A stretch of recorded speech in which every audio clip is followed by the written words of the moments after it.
Book 9 of the Wheel of Time series, Winter's Heart. Now, this book also opens up with the White Tower. What we learn here is that the Black Sisters are having some trouble. In fact, one of their members even renounces her allegiance to the Shadow and tries to join back and retake the Three Oaths. She also conveys a message that she believes Elida, the person in charge of the White Tower currently, is also a Black Sister. We know this not to be true because she's being blackmailed, but it shows you just how unstable and crazy the situation in the White Tower is currently, because even the people within the Black Tower, in the Black Aja, are kind of like noping out and trying to get the person in charge taken care of. This also conveys pretty well that the Black Aja is so secretive from each other that they don't even know what other members of the Black Aja are up to or scheming to do, and a lot of them have fear because of that, because they're really never sure where the path of the Black Aja as a whole is headed. From here, we cut to Andor, where Elaine has gone back and trying to claim her throne. She's unable to do so without a certain vote from all of the local nobles. She has not yet attained this vote, but she's trying to, and she's also wanting to inspect the Black Tower, because the Black Tower is within her lands and hosts arguably the second most powerful group on the planet, a bunch of men who can channel who are also possibly going insane. She also, during this time, wants to do a ceremony with Aviendha to make her first sister. It's a Aiel custom, and essentially involves a kind of bonding between the two, very similar to that of becoming a warder. Now, she does do this ceremony while she is currently talking to Taim, who's in charge of the Black Tower, and there's some very intimate stuff happening there during this ceremony, and Taim's kind of intruding. I debate with myself whether or not this is a form of foreshadowing or not, because of course Taim down the road becomes a problem, which we'll get into more in the next few books, but he's very intrusive during this time and makes a lot of people uncomfortable him being there, because he is possibly going insane and even showing some signs of it at this point. Elaine and Aviendha do become bonded, and we do at this point figure out that Taim and Logain are essentially at war between the two. It hasn't escalated to violence yet, but think of Russia and America during the Cold War. They are absolutely at each other's throats, and there is no friendly communication whatsoever. That has gone down lines within the members of the Black Tower as well.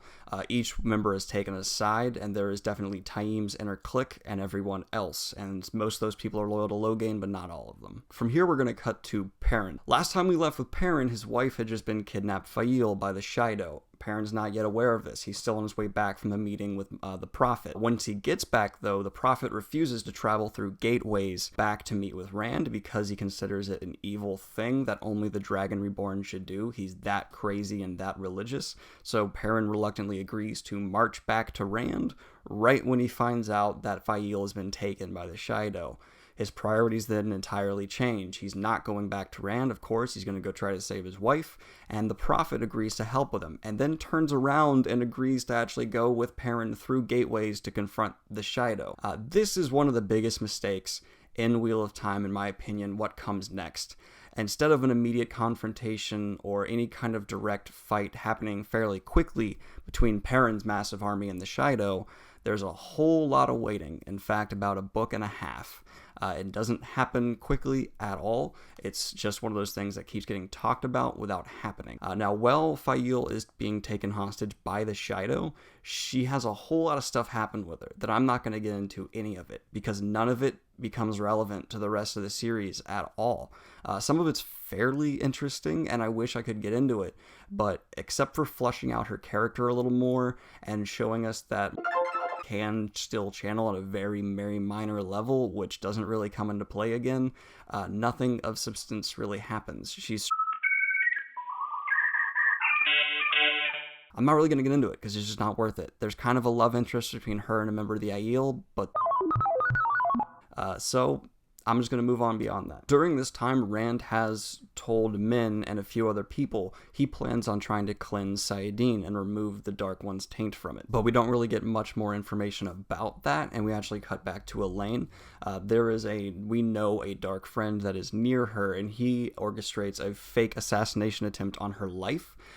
Most people buy into it as being real, And because he foils his own plan that he set up, he is then promoted to being the head of Elaine's bodyguard, and he starts filling the bodyguard with people that are loyal to him and obviously more dark friends. Rand goes to visit Nynaeve, and he brings Min along with him, and he wants to recruit Nynaeve to help him cleanse the source using those two extremely powerful Angreal and Tirangreal that he has, because he knows he has to have that amount of power to cleanse it. Him and Nynaeve argue about it for a while, but she eventually agrees. But before the meeting, Min just runs off, and what she actually does is she gets Elaine and Aviendha, who are also in Andor, to come and confront Rand.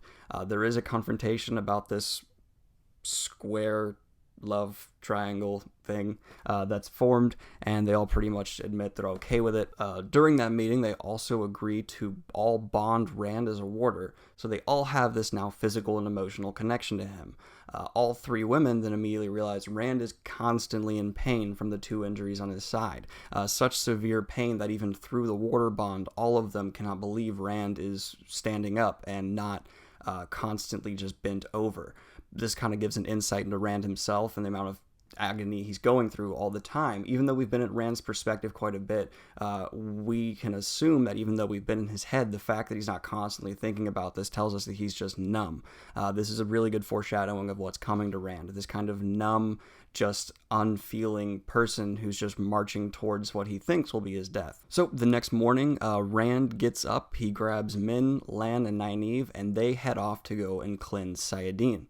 Elaine then goes and meets with the Borderlander army, which is amassed within her country, and she realizes they're not hostile to Andor at all, and what she can do is use this threat of a huge Borderlander army to unite her nation, get the votes she needs to become queen. As she gets back to Andor, she's informed that by Nolan that there are 4 armies marching towards the city, 4 other armies, probably nobles that also want to claim the throne. From here we cut to the Forsaken, and the Forsaken are actually talking about how they've learned Rand is planning to cleanse Sayadin, and then they need to stop him, and they decide that they have to kill him. And this is another big problem I have with Wheel of Time.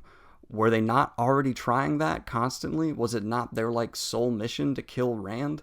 It makes zero sense to me that suddenly there's this dire need to kill him when there should have already been that this whole time. Now we cut to Mat, who is still in Abu Dar, which has been taken over by the Shan-Chan. He has a fairly rough time in the Shan-Chan held Abu Dar.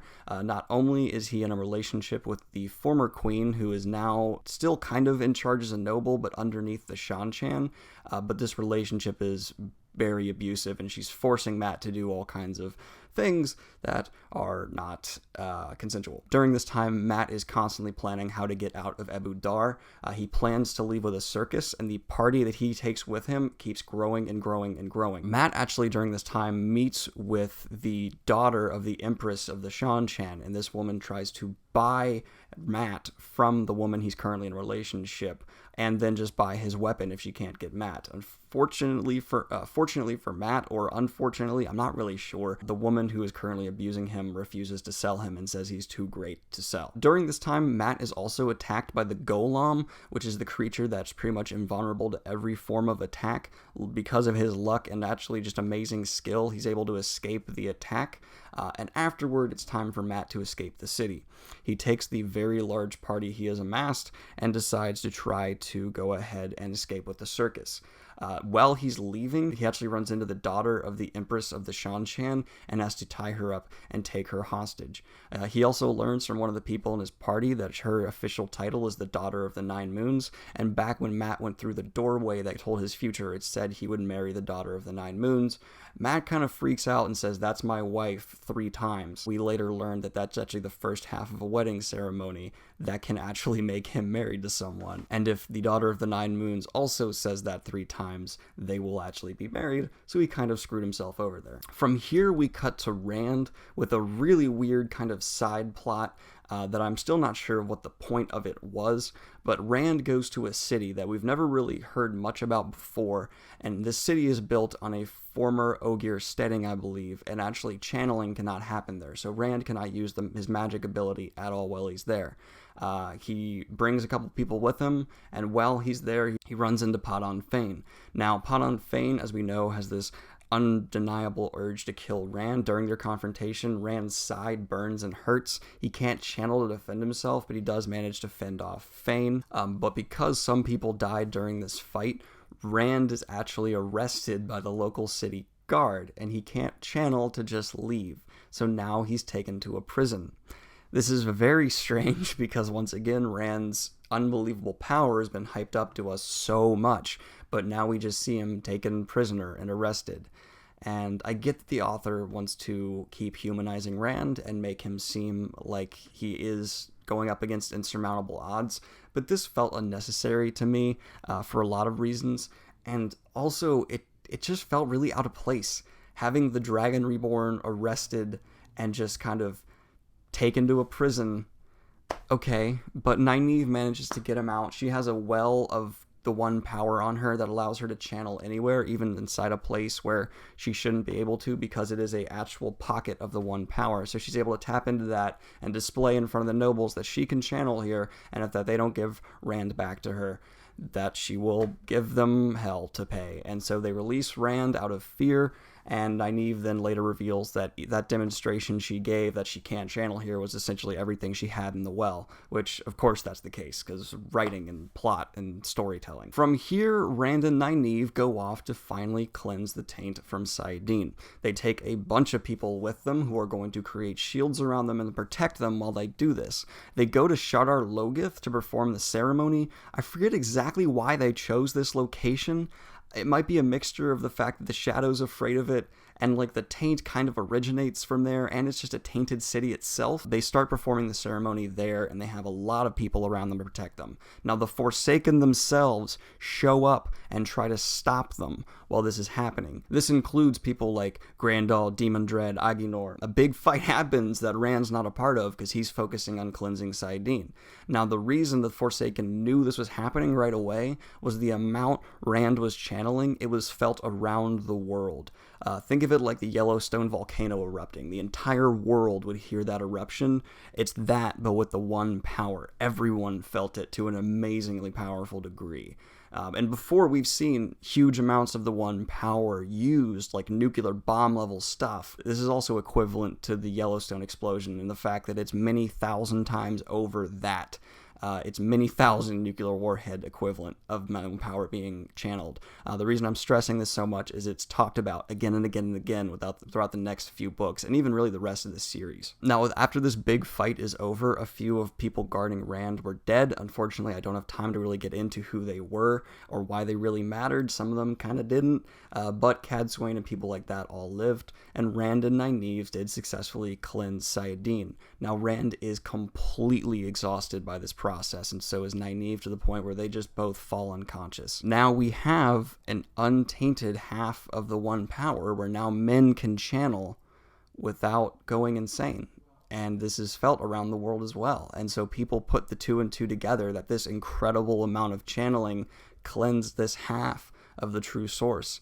And the Black Tower especially is just suddenly entirely different. The dynamic changes. They aren't destined to go insane in a few years and die. And that is where Book 9, Winter's Heart, ends. I get why this book gets a lot of flack. It is certainly not as well paced as the rest of the series, and there are some serious story issues that happen here. It's still good, though. It's not a bad book. It just has some flaws. And we know Robert Jordan's health wasn't the best during this time. I kind of attribute it to that, which is a little sad. I could be completely wrong, but I did still really enjoy it. It is a good book. And if you can get through the slog that is Winter's Heart and Crossroads of Twilight, you can get to some of the best books in the series. This weekend, I hope to get the rest of the series up and done. So you can expect the next book tomorrow, the book after that, the day after that, and Monday I should actually get out A Memory of Light, and all 12 books should be reviewed and summarized and put up. So I hope you enjoyed what I did here. As always, like and subscribe, and have a great day. Peace.